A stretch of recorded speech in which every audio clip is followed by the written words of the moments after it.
est jeudi soir dans les locaux de Parallèle Sud. Ça y est, les pizzas sont finies. Il commence à être bien tard et les journalistes sont en train de boucler les derniers papiers pour l'édition du 28 octobre.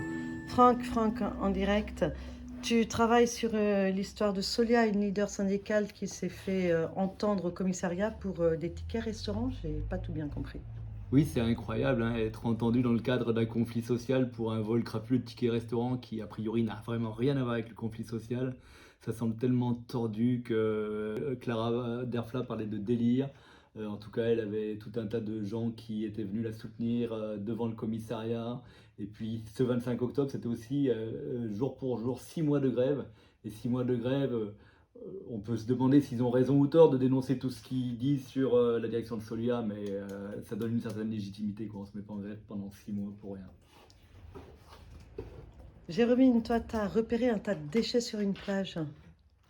Ouais, alors c'est pas moi qui l'ai repéré, hein. Heureusement qu'on a plein de gens pour nous alerter.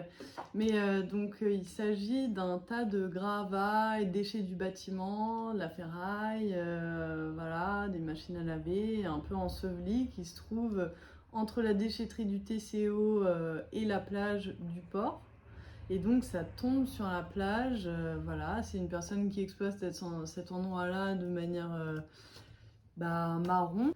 Lui, il a dit qu'il a ses papiers, on a pu l'interroger, donc voilà, vous pourrez lire sa défense. Et en attendant, il a quand même eu des mises en demeure depuis des années, et ça fait bien 20 ans que ça dure, tout le monde est au courant, et ça continue. Donc on se demande un peu ce qui va se passer. Des déchets aussi de ton côté, Philippe, si j'ai tout bien compris. C'est quoi tes déchets à toi? Je vais parler de l'exportation des déchets dangereux qui se sont accumulés à cause du dérèglement du trafic maritime suite au Covid. Ok, je crois que tu as un autre papier aussi, non?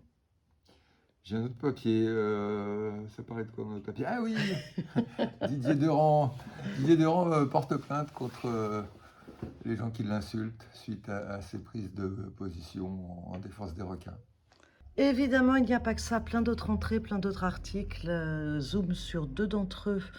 Une femme gagnera-t-elle un jour le Grand Raid? C'est la question qu'on se pose avec l'exploit de Courtney de Walter sur cette magnifique édition. Il y aura Alex M qui va nous faire un retour sur une expo actuellement à la Villa du Département. Une expo en BD comme il sait bien le faire. Quoi d'autre, Franck? Un article sympa de Alice Dubar qui rencontre des travailleurs indépendants, un agriculteur.